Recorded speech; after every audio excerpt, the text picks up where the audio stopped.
Good morning, students. Today we are going to study question tags. It's a one mark question which will be asked to the SSLC students. It's very important topic. It's a very easy even. So let's see what the things we have to keep in our mind. Why we have to add a question tag? अगर से हम लोगों को कभी question tags add करने के लिए पूछ रहा है तो first of all we have to check the sentence. कौन सी sentence को वो tag लगाने के लिए बोल रहा है वो sentence को check कर लेंगे. Just check it out. The sentence is positive.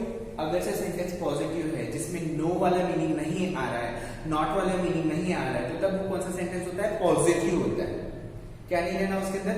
Not वाला मीनिंग नहीं रहना, नो वर्ड नहीं रहना उसके अंदर, नॉट वर्ड नहीं रहना, तो तब हम क्या समझेंगे उसको? Positive sentence. उसके लिए टैग कौन सा लगेगा? नेगेटिव टैग लगेगा. पॉजिटिव सेंटेंस के लिए नेगेटिव टैग लगेगा. टैग वाला फॉर्मूला है, हेल्पिंग वर्ब ले लेंगे. उस सेंटेंस में जो हेल्पिंग वर्ब है वो हेल्पिंग वर्ब ले लेंगे. उसके बाद एन अपोस्ट्रोफी टी, ये कंप्लीट नॉट नहीं लगाते हम, एन अपोस्ट्रोफी टी लगाते हैं and then plus subject and then question mark. Question mark is very important. अगर से क्वेश्चन मार्क नहीं डाल रहा है तो it will be considered as only half mark ही आपको कंसीडर किया जाएगा.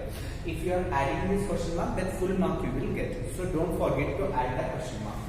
So let's see. अगर से सेंटेंस नेगेटिव है, if the sentence is having a negative meaning, so at the time we have to add a positive tag. तो उसको हम क्या करेंगे? पॉजिटिव टैग लगा देंगे. अगर से सेंटेंस में नेगेटिव मीनिंग रहना, इज नथिंग बट उसके अंदर नॉट रहना या नो रहना, ऐसा अगर से मीनिंग आ रहा है उस सेंटेंस में, सो उस वक्त हम क्या करेंगे? पॉजिटिव टैग लगाएंगे. टैग कैसे लगेगा? पॉजिटिव लगेगा. उसके लिए क्या चाहिए? हेल्पिंग वर्ब चाहिए, सब्जेक्ट चाहिए, प्लस क्वेश्चन मार्क चाहिए. This is the things which we have to remember while adding a question tag. So what are the helping verbs I have written here? Helping verbs आपको sentence में से ही check करके लेना है, sentence में से ही आपको चूज करना है. So what are the helping verbs could be? Am हो सकता है, is हो सकता है, are हो सकता है, was, were, do, does, did, has, have, can, shall, will, may, should, would, could, might. ये सारे हेल्पिंग वर्ब्स हैं. इन हेल्पिंग वर्ब्स में से अगर से कोई आपको दिखाई दे रहा है तो उस हेल्पिंग वर्ब को आपको वहां पे यूज करना पड़ेगा. So let's see some examples. कुछ examples. Let's see. Here is a question. What a question. Add a suitable question tag to the following sentences. ये following sentences को क्या करना है? Suitable question tag add करना है हम लोग को. Let's see. You like me first as well. So यहाँ पे हम check करेंगे कि where is the helping verb. First of all, we have to check where is the helping verb. Where is not helping verb. Okay. So if the helping verb is not there, we have to check the verb. Verb को check करेंगे. Like है, V1 form है तो present indefinite tense है. Like है तो वो present indefinite होता है. यहाँ पे like है तो यहाँ पे subject को check कर लीजिए. You है. You के साथ क्या आएगा? Do आएगा, does आएगा. Do आएगा. Yes. Do आएगा. तो अब हम लोगों का हेल्पिंग वर्ब तो लिख लिया डू है. तो अब हम क्या करेंगे? सेंटेंस को चेक करेंगे कि पॉजिटिव है या नेगेटिव है. Sentence whether it is positive और negative. You like me first as well, it's nothing but positive sentence है. तो टैग कौन सा लगेगा? नेगेटिव लगेगा. तो नेगेटिव हमारा नेगेटिव बनाने के लिए फॉर्मूला था हमारे पास, पीछे देख लीजिए. फॉर्मूला क्या है नेगेटिव बनाने के लिए? हेल्पिंग वर्ब है, उसके बाद क्या है? एन अपोस्ट्रोफी टी है, प्लस सब्जेक्ट है, प्लस क्वेश्चन मार्क है. This is the formula. So don't write the formula in examination, just you have to write the tag. Tag बनाना है हम लोग को. तो अब हम लोगों का हेल्पिंग वर्ब नहीं था, हम लोगों ने डू लिया. क्यों डू लिया है? बिकॉज यहाँ पे like V1 form of the verb है तो ये प्रेजेंट इंडेफिनिट है. इंडेफिनिट में एक हेल्पिंग वर्ब छुपा हुआ रहता है, दैट इज डू. डू या डज रहता है. यहाँ पे से शी होता तो यहाँ पे डज रहता. यहाँ पे यू है इसलिए क्या है? डू है. यू. तो अब हम लोगों का क्या होगा? हेल्पिंग वर्ब क्या लेंगे हम यहाँ पे? यस, डू ले लेंगे plus, don't write plus, do उसके साथ नॉट लगाना है, एन अपोस्ट्रोफी टी, डोंट. अब सब्जेक्ट क्या है हमारा? सब्जेक्ट इज यू, तो सब्जेक्ट ऐड करेंगे you don't you.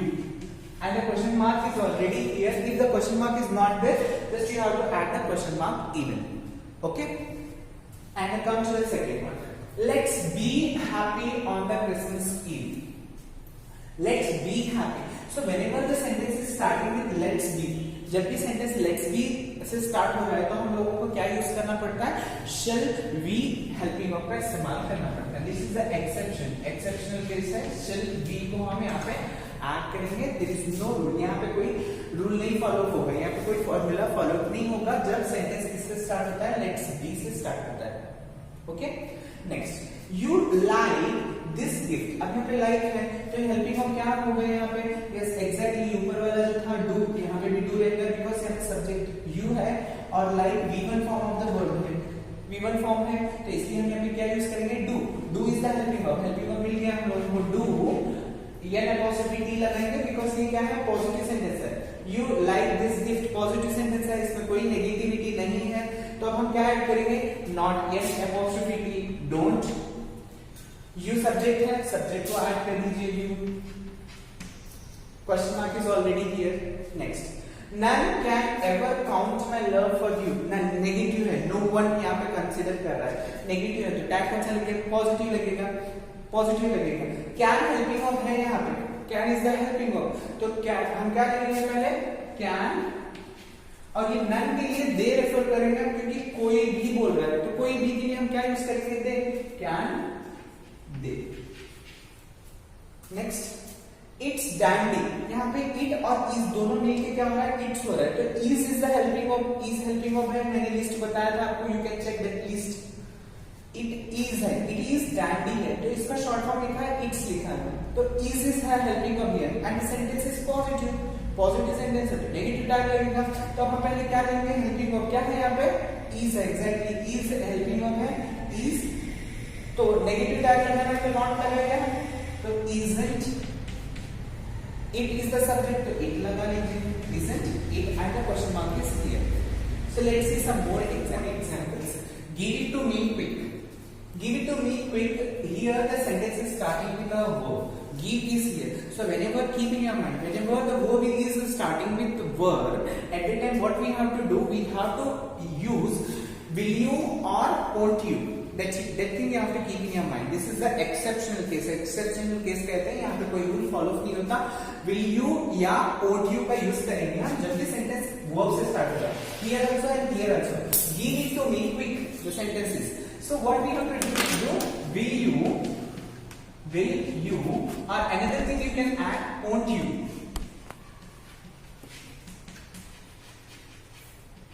This is the short form of will not. Will not का short form क्या होता है, won't होता है, will not, don't write, will not कभी भी नहीं लिखेंगे, won't होता है, W-O-N apostrophe T, won't you, that you have to choose.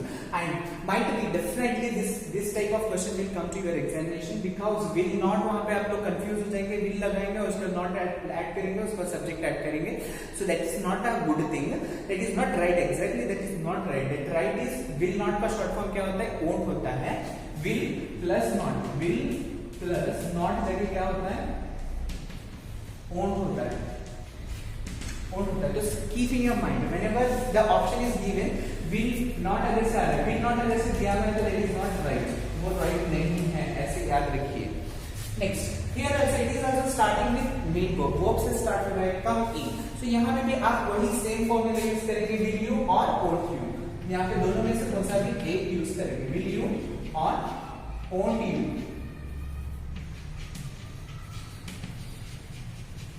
ये कौन से केस में, जब भी वर्ब किससे स्टार्ट हो रहा है, वो जब भी सेंटेंस वर्ब से स्टार्ट हो रहा है, मेन वर्ब से स्टार्ट हो रहा है, उस वक्त क्या लगेगा, will you या won't you लगेगा। यहाँ पे भी हम लोगों ने will you यूज किया है या won't you यूज किया है। Okay, now their gifts were no doubt wise ones। अभी ये पॉजिटिव सेंटेंस है, their gifts है, यहाँ पे were हेल्पिंग ऑफ भी यूज किया गया है, तो पॉजिटिव सेंटेंस है, नेगेटिव टैग लगेगा, सो वर, पहले वर यूज करेंगे, वर एन अपॉस्ट्रोफी टी, weren't, सो गिफ्ट्स को क्या कहेंगे, दे कहेंगे, weren't they, then question mark। next, they loved each other very much, so here there is no verb और पॉजिटिव सेंटेंस है, they loved each other very much, तो tag कौन सा लगेगा, नेगेटिव लगेगा, and there is no helping verb, यहाँ पे कोई हेल्पिंग वर्ब नहीं है, तो एक हेल्पिंग वर्ब हम यहाँ पे ऐड कर सकते हैं, कौन सा, be2, did यूज कर सकते हैं क्योंकि यहाँ पे be2 है, do does नहीं इस्तेमाल कर सकते हैं क्योंकि यहाँ पे be2 form of the verb है, वो loved है, क्या है, loved है, इसकी वजह से यहाँ पे did आएगा, do या does में से कोई हेल्पिंग वर्ब नहीं आएगा, did एक ही आएगा। तो अब क्या यूज करेंगे, did तो हो गया, so let's take the did, not लगाएंगे, डिडंट क्योंकि पॉजिटिव सेंटेंस है, डिडंट हो गया, दे इज द सब्जेक्ट, यहाँ पे ऐड दे ऐड कर लेंगे इधर।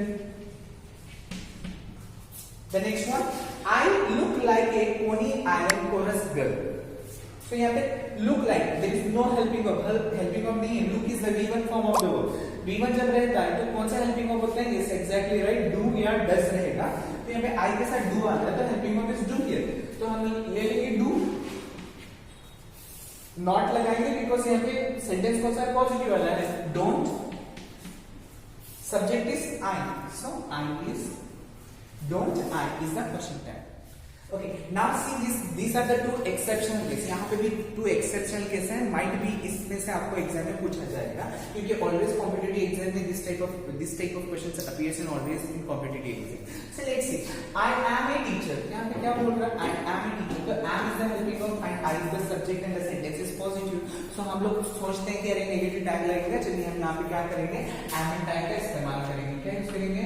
am apostrophe n apostrophe t I ये यूज करेंगे, but it is exactly wrong. It is not right. Exactly wrong. So what would be the right one? यहाँ पे एक exception है, aren't I का इस्तेमाल करना. This is the right one. तो यहाँ पे हम aren't I इस्तेमाल करेंगे, aren't I इस्तेमाल नहीं करेंगे. Keep your mind. Okay. Whenever the sentence is having am जब है sentence में और positive sentence है. अब यहाँ पे और एक सेंटेंस है, I am not a student. अभी नेगेटिव सेंटेंस है, तो अब इसमें क्या करेंगे हम लोग, what we have to do in this. So अब यहाँ पे नेगेटिव सेंटेंस है, तो पॉजिटिव टैग लगेगा, am I. So it is right, this is right, this is right. We can't use this one are I, ये नहीं use कर सकते हम. यहाँ पे यही लगेगा एम आई. लेकिन एक ही केस है यहाँ पे जहां पे हम एम टैग के बजाय आरएंड आई इस्तेमाल करते हैं, जब सेंटेंस में एम हो और वो पॉजिटिव सेंटेंस हो, तो उस टाइम क्या लगेगा, आरएंड आई लगेगा. जब नेगेटिव सेंटेंस रहता तो एम आई ही लगेगा, आर आई नहीं लगेगा, एम आई ही लगेगा. So I hope that you have understood. और बहुत सारी इजी वाले सेंटेंसेस रहते हैं, आप लोगों को इजी वाले हेल्पिंग वर्ब अगर समझ गया तो आपको no matter. What are the examples I will give you. They are playing cricket. अब इसके लिए टाइम क्या लगेगा, what that time. So are is the helping verb, positive sentence है, तो क्या यूज करेंगे, आर एंड यूज करेंगे. अब सेंटेंस अगर ऐसा वाला है,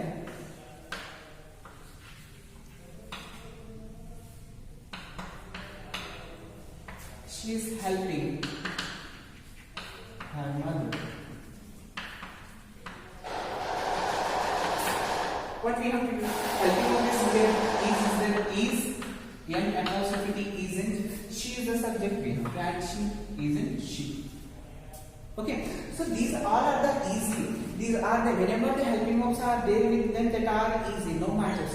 But whenever the helping verbs, this type of exceptional case we have to keep in our mind. And let's wala or won't wala will not जाके won't होता है. And whenever the verb is, whenever the sentence is starting with the verb, so that all examples you have to keep in your mind. Might one of them will come to your examination. Best of luck, guys. Thank you. Bye bye.